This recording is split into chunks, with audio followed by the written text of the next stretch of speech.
विद्यार्थी मित्रांनो, जाधव सरांचा आपणा सर्वांना नमस्कार. आपले पोलीस भरतीचे व्हिडिओ तर आपण पाहताच, पण थोडीशी गंमत म्हणून माझ्या सामाजिक प्रबोधनातील कथाकथन कार्यक्रमातील एक कथा विनोद तुम्हाला सांगणार. हसलं पाहिजे, हसत राहिलं पाहिजे, मन प्रसन्न असलं पाहिजे. त्यासाठी गमती जमती विनोद असणं गरजेचं आहे. आपल्याला कंटाळा येतो, थोडंसं हसलं की कंटाळा निघून जातो. मित्रांनो, अशाच प्रकारचा एक छोटासा विनोद तुम्हाला मी सांगतो आहे. गावाकडे शाळा. आता गावाकडील शाळा आणि शहरी शाळा याच्यामध्ये फरक आहे. शहरातल्या शाळा संपूर्ण इन टाइम आणि अप टू डेट परिस्थितीमध्ये चालू असतात. गावाकडची परिस्थिती तुम्हाला कल्पना आहे. अशी शाळा होती. इयत्ता 8वीचा वर्ग होता. 8वीच्या वर्गामध्ये त्या शाळेचं इन्स्पेक्शन, शालेय तपासणी चालू होती. आता शाळा म्हटल्यावर शाळा तपासणं गरजेचं आहे. आणि त्यामुळे विद्यार्थ्यांना सर्व सूचना दिल्या की उद्या शालेय तपासणीसाठी साहेब येणार आहेत. सर्वांनी स्वच्छ कपडे घालून वेळेमध्ये शाळेत हजर राहा. विद्यार्थी खुश झाले, पण मनातून घाबरले. अरे बापरे, उद्या साहेब येणार आहेत. मुलांनी घरी जाऊन कपडे वगैरे धुतले आणि दुसऱ्या दिवशी धुतलेली कपडे घालून केस कापून अप टू डेट शाळेमध्ये आले.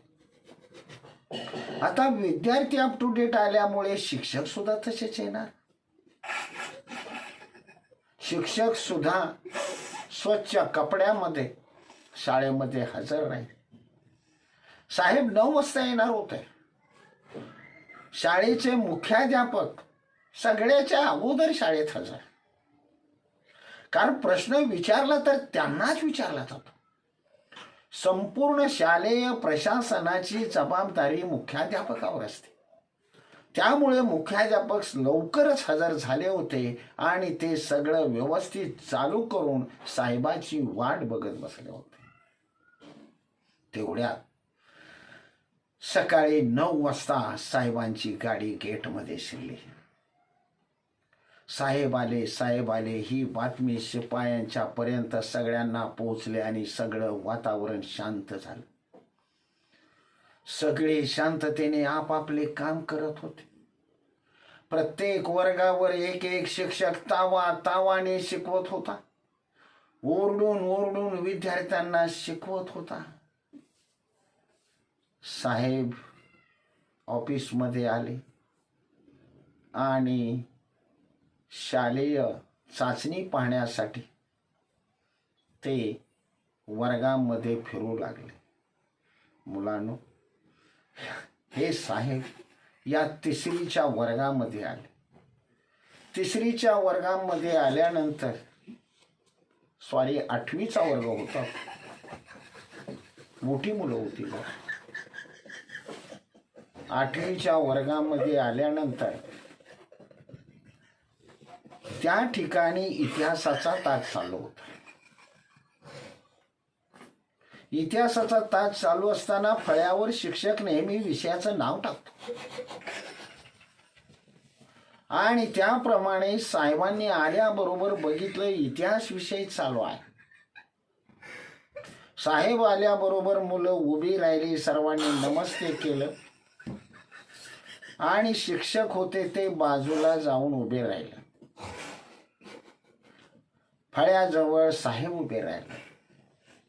आता इतिहास विषय चालू आहे म्हटल्यानंतर इतिहास विषयातला एखादा प्रश्न मुलांना विचारणं गरज आहे. काय समजलंय मुलांना? शिक्षक इतिहास शिकवतायत, पण विद्यार्थ्यांना काय समजलं?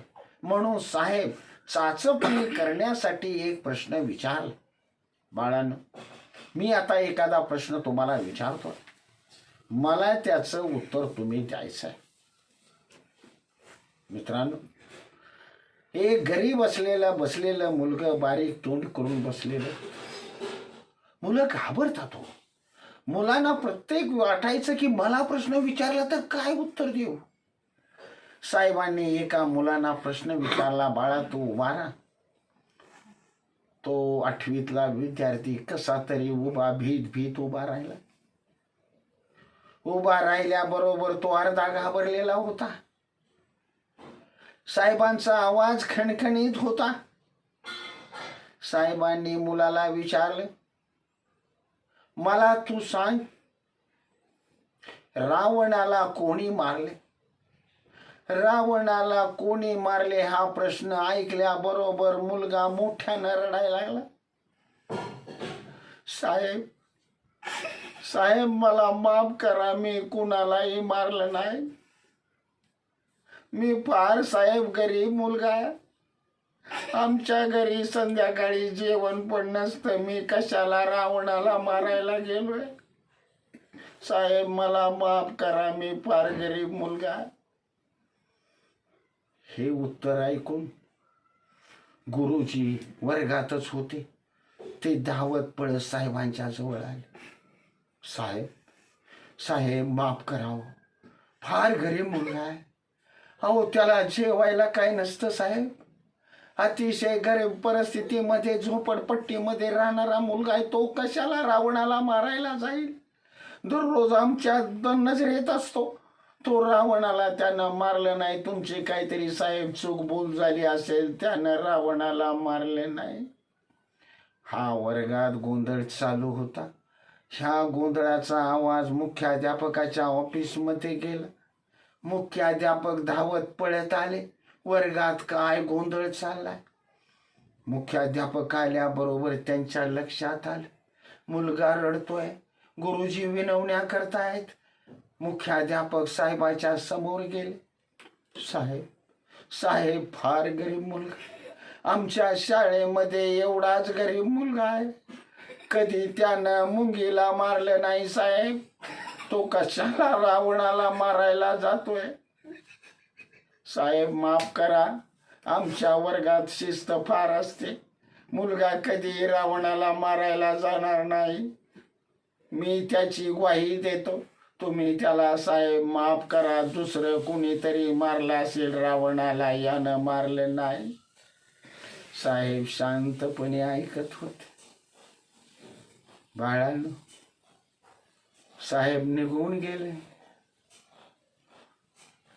डिपार्टमेंटला शिक्षण खात्याला गेले. डिपार्टमेंटचा अहवाल आला, इन्स्पेक्शनचा अहवाल आला. तुमची शाळा मला बरी वाटली. शालेय तपासणी झाली.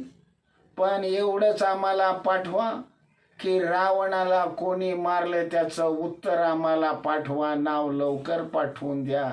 मित्रांनो, अशा प्रकारे शालेय वातावरणामध्ये सुद्धा असा गोंधळ असतो.